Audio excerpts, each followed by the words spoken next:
Hi friends, പുതിയൊരു വീഡിയോയിലേക്ക് എല്ലാവർക്കും സ്വാഗതം. രംഗനും അച്ഛനും കൂടി ചന്ദ്രലേഖയുടെ കാര്യം സംസാരിക്കുകയാണ്.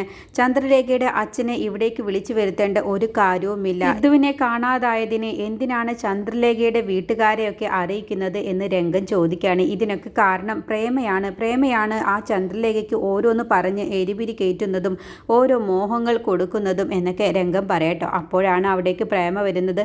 അപ്പോൾ പ്രേമയോട് അച്ഛനങ്ങ് വിലക്കുകയാണ് കേട്ടോ. എന്താ പ്രേമ നീ കാണിക്കുന്നത്?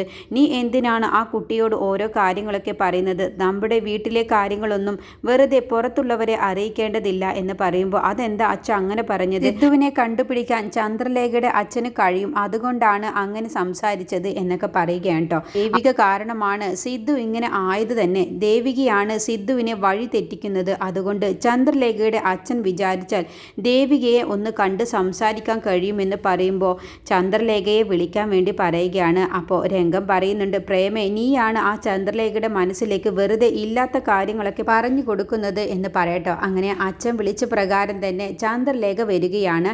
എന്നിട്ട് പ്രേമയും ചന്ദ്രലേഖയും രംഗനും അച്ഛനും കൂടി സംസാരിക്കുകയാണ്.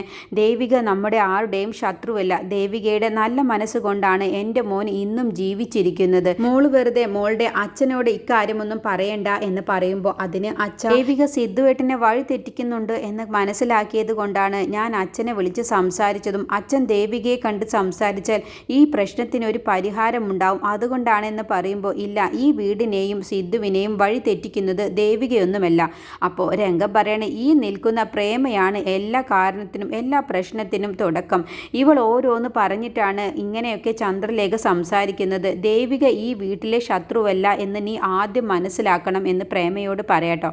അപ്പോൾ പ്രേമയ്ക്കങ്ങ് ദേഷ്യം വന്നിട്ട്, നിങ്ങൾ എന്തറിഞ്ഞിട്ടാണ് ഈ സംസാരിക്കുന്നത്? ദേവിക നമ്മുടെ ശത്രു തന്നെയല്ലേ എന്ന് ചോദിക്കുമ്പോൾ നീ ഒരക്ഷരം മിണ്ടി പോകരുത്, അച്ഛൻ കാര്യങ്ങളൊക്കെ പറഞ്ഞ് മനസ്സിലാക്കിക്കോളും എന്ന് പറയട്ടോ. അപ്പോൾ പ്രേമേ നീ ഒരു കാര്യം മനസ്സിലാക്കിക്കോ, ദേവിക നമ്മുടെ ശത്രുവല്ല, ഈ വീട്ടിലെ ശത്രുവുമല്ല, സിദ്ധുവിനെ വഴി തെറ്റിക്കുന്നതുമല്ല. ഒരു കാര്യം നിങ്ങൾ രണ്ടുപേരും മനസ്സിലാക്കിയാൽ മതി, ദേവിക നമ്മുടെ ശത്രുവല്ല. ദേവികയുടെ നല്ല മനസ്സുകൊണ്ടാണ് ഈ വീട്ടിൽ ഇപ്പോൾ സിദ്ധു ജീവനോടെ ഇരിക്കുന്നത്. അപ്പോൾ ചന്ദ്രലേഖ പറയണേ, എന്നാൽ അച്ഛനോട് വരണ്ട എന്ന് പറയണോ എന്ന് ചോദിക്കുമ്പോൾ അച്ഛൻ പറയണ, വേണ്ട, അത് വേണ്ട. നിന്റെ അച്ഛന് നിന്നെ കാണാൻ വേണ്ടി വരാൻ എപ്പോൾ വേണമെങ്കിലും ഇവിടേക്ക് വരാനുള്ള സ്വാതന്ത്ര്യമുണ്ട്, അതുകൊണ്ട് തടയുകയൊന്നും വേണ്ട എന്ന് പറയട്ടോ. അങ്ങനെ ദേവികയെ കുറിച്ച് ഇല്ലാത്ത കാര്യങ്ങളൊക്കെ ഈ പ്രേമ പറഞ്ഞു തരുമ്പോൾ അതൊന്നും വിശ്വസിക്കാൻ നിൽക്കണ്ട എന്ന് പറയണ. അങ്ങനെ ചന്ദ്രലേഖ ഒന്നും മിണ്ടാതെ അകത്തേക്ക് പോവുകയാണ് കേട്ടോ.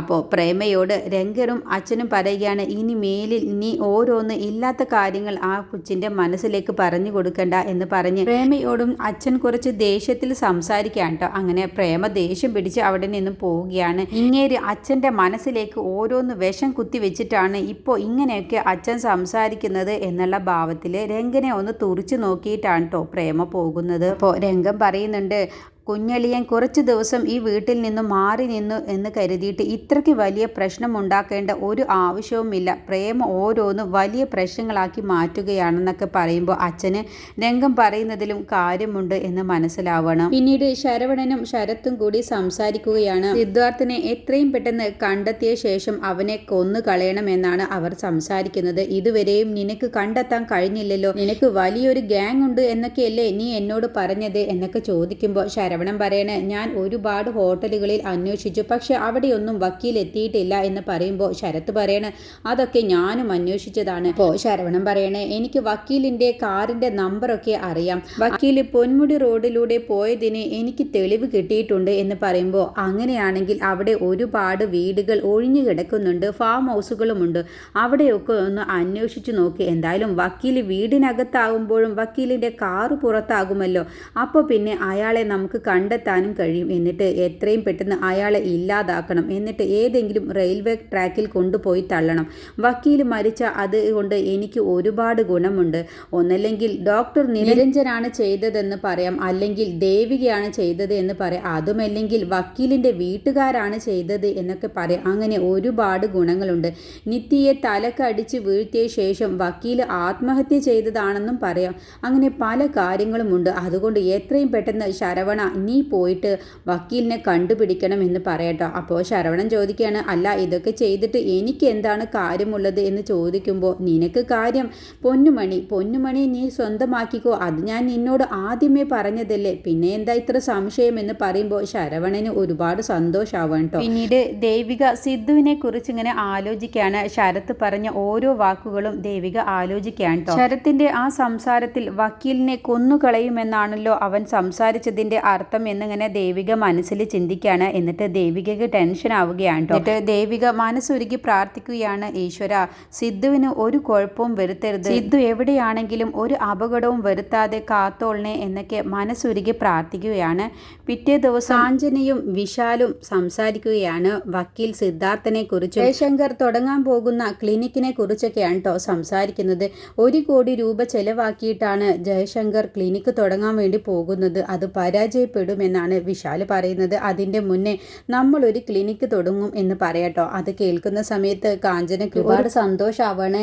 അച്ഛനും മോളും തമ്മിൽ ഇപ്പോൾ നല്ല വഴക്കിലാണ്. അക്ഷരയോടുള്ള വാശി തീർക്കാൻ വേണ്ടി എൻ്റെ പൊന്നാങ്ങള തുടങ്ങണം എന്നുള്ള വാശിയിൽ തന്നെയാണെന്ന് പറയുമ്പോൾ വിശാൽ പറയണ, തുടങ്ങട്ടെ മമ്മ, നമുക്ക് നോക്കാം ആരാണ് ജയിക്കുക എന്നുള്ളത്. എന്തായാലും ഇപ്പോൾ സിദ്ധാർത്ഥന്റെ പേരിൽ അവിടെ നല്ല വഴക്ക് നടക്കുന്നുണ്ട് എന്ന് കാഞ്ചന പറയുമ്പോൾ അമ്മ അത് കുറച്ച് എരിപിരി കയറ്റണം, എന്നിട്ട് അവിടെ വലിയ പ്രശ്നങ്ങൾ തന്നെ ഉണ്ടാക്കണമെന്ന് വിശാൽ പറയുകയാണ്. ഈ സമയത്താണ് വിശാലിന്റെ വക്കീലിന്റെ ഫോണിലേക്ക് റെയിൽവേ ട്രാക്കിൽ ഒരു അപകടം നടന്നിട്ടുണ്ട്, വക്കീലാണ് മരണപ്പെട്ടത് എന്നൊക്കെയാണ് കേൾക്കാനുള്ളത്. വക്കീൽ സിദ്ധാർത്ഥാണോ എന്ന് വിശാൽ ചോദിക്കുമ്പോൾ അങ്ങനെ ഒരു വാർത്ത തന്നെയാണ് പ്രചരിച്ചിട്ടുള്ളത് എന്ന് പറയട്ടോ. അത് കേൾക്കുമ്പോൾ എല്ലാവരും ഒന്നങ്ങ് ഷോക്ക് ആവുകയാണ്. അങ്ങനെ ദേവികയും ഈ വാർത്ത കേൾക്കുകയാണ് കേട്ടോ. അങ്ങനെ ദേവിക ടെൻഷനായിട്ട് കരഞ്ഞുകൊണ്ട് റെയിൽവേ ട്രാക്കിലേക്ക് വരികയാണ്. അവിടെ നിറയെ പോലീസുകാരും ആളുകളും കൂടിയിട്ടുണ്ടാവും. അങ്ങനെ സിദ്ധാർത്ഥന്റെ കാർ അവിടെ കിടക്കുന്നത് ദേവിക കാണുന്ന സമയത്ത് ദേവിക കാറിലൊന്ന് തലോടുകയാണ് കേട്ടോ. എന്നിട്ട് കരഞ്ഞുകൊണ്ട് റെയിൽവേ ട്രാക്കിലേക്ക് ഓടിപ്പോവുകയാണ്. അങ്ങനെ ദേവിക അവിടെ ചെന്ന് കരയുന്നത് കാണുമ്പോൾ പോലീസുകാർ ബന്ധുവാണെന്ന് കരുതിയിട്ട് ആ മൃതദേഹം അങ്ങ് കാണിച്ചു കൊടുക്കുന്ന സമയത്ത് ആശ്വാസത്തോടു കൂടി ദേവിക അവിടെ ഇരുന്നു കൊണ്ടങ്ങ് കരയാണ് കേട്ടോ. അങ്ങനെ ദേവിക കരഞ്ഞുകൊണ്ട് നിൽക്കുന്നത് സിദ്ധു അവിടെ നിന്ന് കാണുന്നുണ്ട്. അങ്ങനെ സിദ്ധുവിനും സങ്കടം വരികയാണ് കേട്ടോ ദേവികയുടെ ആ കരച്ചിലൊക്കെ കാണുമ്പോൾ. അങ്ങനെ പെട്ടെന്ന് ദേവിക അങ്ങ് നോക്കുന്ന സമയത്ത് സിദ്ധു അവിടെ മാറി നിൽക്കുന്നത് കാണുമ്പോൾ ദേവിക അറിയാതെ അങ്ങ് ഓടിപ്പോവുകയാണ് കേട്ടോ സിദ്ധുവിൻ്റെ അടുത്തേക്ക്. എന്നിട്ട് സിദ്ധുവിനെ കെട്ടിപ്പിടിച്ചുകൊണ്ട് ഹൃദയത്തിൽ കൈവച്ചുകൊണ്ട് നെഞ്ചിൽ കൈവച്ചുകൊണ്ട് അങ്ങ് പൊട്ടിക്കരയുകയാണ്. ആ സമയത്തൊക്കെ സിദ്ധുവിനെ കെട്ടിപ്പിടിച്ച് ദേവിക കരയുമ്പോൾ സിദ്ധുവിൻ്റെ മനസ്സിലേക്കും സുധിയും ദേവികയും ഒന്നു ചേർന്ന ആ ഒരു സമയത്തെക്കുറിച്ചൊക്കെ ഓർമ്മകൾ സിദ്ധാർത്ഥിൻ്റെ മനസ്സിലേക്കും വരികയാണ്. ദേവികയും സിദ്ധുവും കൂടി കെട്ടിപ്പിടിച്ചു നിന്ന ആ ഒരു നിമിഷത്തെക്കുറിച്ച് ദേവികയും സിദ്ധാർത്ഥിനും ഒരുപോലെ തോന്നുകയാണ് കേട്ടോ. അങ്ങനെ ദേവികയോട് സിദ്ധാർത്ഥ് പറയുകയാണ്, ദേവിക ഇങ്ങനെ കരയല്ലേ, ഞാൻ ഇവിടേക്ക് വന്നില്ലേ, ഇനി എന്തിനാണ് കരയുന്നത്, ആളുകളൊക്കെ ശ്രദ്ധിക്കുന്നുണ്ട്, വാ എൻ്റെ കൂടെ എന്ന് പറഞ്ഞ് ദേവികയുടെ കൈ പിടിച്ചുകൊണ്ട് സിദ്ധാർത്ഥ് നടക്കുകയാണ് കേട്ടോ. അപ്പോൾ ആ സമയത്തും സുധിയും ദേവികയും കൂടി കൈ പിടിച്ച് ബീച്ചിലൂടെ നടന്നു പോകുന്ന ആ ഒരു നിമിഷത്തെക്കുറിച്ചാണ് ദേവികയും സിദ്ധാർത്ഥും കൂടി വിരല് പിടിച്ച് നടക്കുമ്പോൾ അവർക്ക് ഓർമ്മ വരുന്നത്. അങ്ങനെ സിദ്ധാർത്ഥിൻ്റെ മുന്നിൽ കരയുന്ന ദേവികയോട് പറയുകയാണ്, ഇനി കരയരുത് എന്ന് പറയുമ്പോൾ, എന്തിനാ സിദ്ധു നീ ഇങ്ങനെ തീ തെറ്റിക്കുന്നത് എന്ന് ദേവിക ചോദിക്കുമ്പോൾ, നീ ഇപ്പോൾ സങ്കടപ്പെടല്ലേ, നീ ഇപ്പോൾ തൽക്കാലം പോ, നമ്മൾ രണ്ടുപേരും ഇവിടെ നിന്ന് സംസാരിക്കുന്നത് ആരെങ്കിലും കാണും, നീ ഇപ്പോൾ തൽക്കാലം വീട്ടിലേക്ക് പോ എന്ന് പറയുമ്പോൾ, അപ്പോൾ ഇനിയും വീട്ടിലേക്ക് പോകുന്നില്ലേ എന്ന് ചോദിക്കാട്ടോ ദേവിക. അപ്പോൾ ദേവികയോട് പറയണ, ഞാൻ നിന്നെ വിളിക്കാം, എന്തിനാണ് സിദ്ധു ഇങ്ങനെ മാറി നിൽക്കുന്നത് എന്ന് ചോദിക്കുമ്പോൾ, ഞാൻ നിന്നെ വിളിക്കാം എന്നിട്ട് നമുക്ക് സംസാരിക്കാം എന്ന് പറഞ്ഞ് ദേവികയെ പറഞ്ഞയക്കുകയാണ്. അപ്പോൾ എവിടെയാണ് സിദ്ധു താമസിക്കുന്നത്, അതെങ്കിലും ഒന്ന് പറ എന്ന് പറയുമ്പോൾ, ഞാൻ നിന്നെ വിളിക്കാം എന്നല്ലേ ദേവിക പറഞ്ഞത്, നീ ഇപ്പോൾ തൽക്കാലം വീട്ടിലേക്ക് പോയിക്കോ, ഒരു വക്കീൽ റെയിൽവേ ട്രാക്കിൽ മരിച്ചു കിടക്കുന്നു എന്ന് കേട്ടപ്പോഴാണ് ഞാനും ഇവിടേക്ക് വന്നത് എന്ന് പറയട്ടോ. അങ്ങനെ ദേവിക പോകുന്ന സമയത്ത് വീണ്ടും സിദ്ധുവിനെ തിരിഞ്ഞു നോക്കുകയാണ്. എന്നിട്ട് പറയാണ്, വിളിക്കണേ സിദ്ധു എന്ന് പറയുമ്പോൾ, ഞാൻ വിളിക്കാം ദേവിക, നീ ഇപ്പോൾ പോയിക്കോ എന്ന് പറഞ്ഞ് ആശ്വസിപ്പിച്ച ശേഷം ദേവികയെ പറഞ്ഞയക്കാം കേട്ടോ.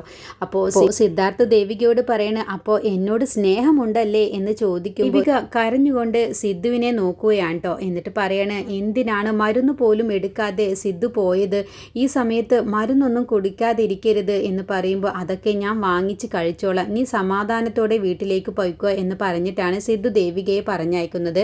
പിന്നീട് ശരത്തവനോടും കൂടെയുള്ള സ്ത്രീയോടും സംസാരിക്കുകയാണ് കേട്ടോ. എന്നിട്ട് പറയണ ശരത്ത്, ഞാൻ വക്കീലാണ് മരിച്ചത് എന്നാണ് കരുതിയത്, ആ സമയത്ത് ശരവണ നിന്നെ ഞാൻ വല്ലാതെ നിന്നെക്കുറിച്ച് അഭിമാനിച്ചു എന്നൊക്കെ പറയുമ്പോൾ, അത് സാറേ എനിക്കൊരു തെറ്റ് പറ്റിയതാണെന്ന് പറയുമ്പോൾ വിചാരിക്കുന്നത് പോലെ ശരവണ അത്ര പെട്ടെന്നൊന്നും ഈ കാര്യങ്ങളൊന്നും നടത്തിയെടുക്കാൻ കഴിയില്ല. ഒരാളുടെ ദേഹത്തേക്ക് ലോറി ഓടിച്ച് കയറ്റുന്നത് പോലെയല്ലല്ലോ ഒരാളെ കണ്ടുപിടിച്ച് അയാളെ ഇല്ലാതാക്കുന്നത്. അതുകൊണ്ട് ഇക്കാര്യത്തിൽ നീ തോറ്റുപോയി എന്ന് പറയട്ടോ. അപ്പോൾ തോൽക്കുകയൊന്നുമില്ല, ഈ ശരവണനെ നടത്തിയിരിക്കുമെന്ന് ശരത്തിനോട് പറയട്ടോ. അപ്പോൾ കൂടെയുള്ള ആ സ്ത്രീയോട് ശരത്ത് പറയുകയാണ്, നിങ്ങളും കൂടുതലൊന്നും മിടുക്കിയാവണ്ട, നിങ്ങൾ എങ്ങനെയൊക്കെയോ ആ കുട്ടിയെ തട്ടിക്കൊണ്ടുപോയി എന്ന് മാത്രമേ ചെയ്തിട്ടുള്ളൂ, അല്ലാതെ നിങ്ങളെ കൊണ്ടും എന്ത് കാര്യമാണുള്ളത് എന്ന് പറയുമ്പോൾ അങ്ങനെ പറയല്ലേ ശരത് സാർ, ഞാൻ ആ കുട്ടിയെ തട്ടിക്കൊണ്ടുപോയി ഒരു അപകടവും കൂടാതെ പറഞ്ഞ സ്ഥലത്ത് ആ ഏജന്റിന് കൈമാറിയില്ലേ, അത് ഞാനൊരു വലിയ കാര്യം തന്നെയല്ലേ ചെയ്തത് എന്ന് പറയുമ്പോൾ മതി മതി, വലിയ കാര്യമൊക്കെ തന്നെയാണ്, പക്ഷെ നിങ്ങളും അത്രയ്ക്ക് പോരാ എന്ന് പറയണ. ഇനി മുതൽ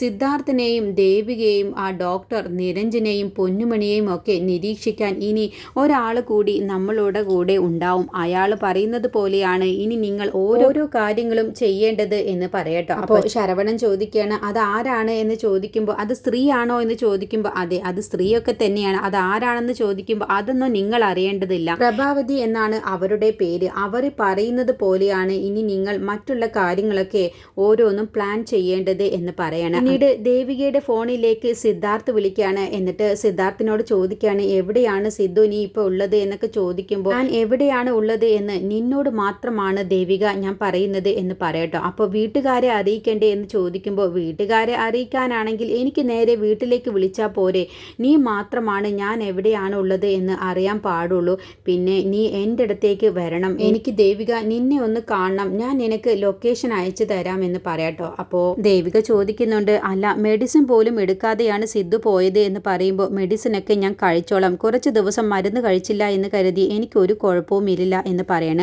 പിന്നെ എന്തിനാണ് മെഡിസിൻ, എനിക്ക് ജീവിക്കാൻ പോലും ആഗ്രഹമില്ല എന്ന് പറയുമ്പോൾ, സിദ്ധു അങ്ങനെയൊന്നും പറയരുത്, എനിക്ക് സുധിയേട്ടൻ്റെ വിയോഗം പോലും എനിക്ക് ഇതുവരെയും മനസ്സിലേക്ക് ഉൾക്കൊള്ളാൻ കഴിഞ്ഞിട്ടില്ല, ഇനി മറ്റൊരു ദുരന്തം കൂടി എന്നെ കൊണ്ട് അത് താങ്ങാൻ കഴിയില്ല എന്ന് കരഞ്ഞു പറയുമ്പോൾ, അത് സിദ്ധാർത്ഥനും ദേവിക ആ പറയുന്ന വാക്ക് കേൾക്കുമ്പോൾ ഒരു വിഷമം വരികയാണ്. അങ്ങനെ കഴിയുമെങ്കിൽ ഞാൻ ലൊക്കേഷൻ അയച്ചു തരുന്ന സ്ഥലത്തേക്ക് ദേവിക വരണം, എനിക്ക് ദേവികയെ ഒന്ന് കാണണം എന്ന് പറയണേ. അപ്പോൾ നിരഞ്ജൻ സാറിനോടെങ്കിലും പറയണ്ടേ എന്ന് ദേവിക ചോദിക്കുമ്പോൾ, അതൊക്കെ ഞാൻ തന്നെ ഡോക്ടർക്ക് വിളിച്ചോളാം എന്ന് പറഞ്ഞ് ഫോൺ വെക്കുകയാണ് കേട്ടോ. അങ്ങനെ ദേവിക സിദ്ധുവിനെ കാണാൻ വേണ്ടി പോവുകയാണ്. ആ സമയത്തൊക്കെ സിദ്ധുവിനോട് സംസാരിക്കുന്ന ഓരോ നിമിഷത്തിലും ദേവികയ്ക്ക് സുധിയെക്കുറിച്ച് ഇങ്ങനെ ഓർമ്മ വരികയാണ്.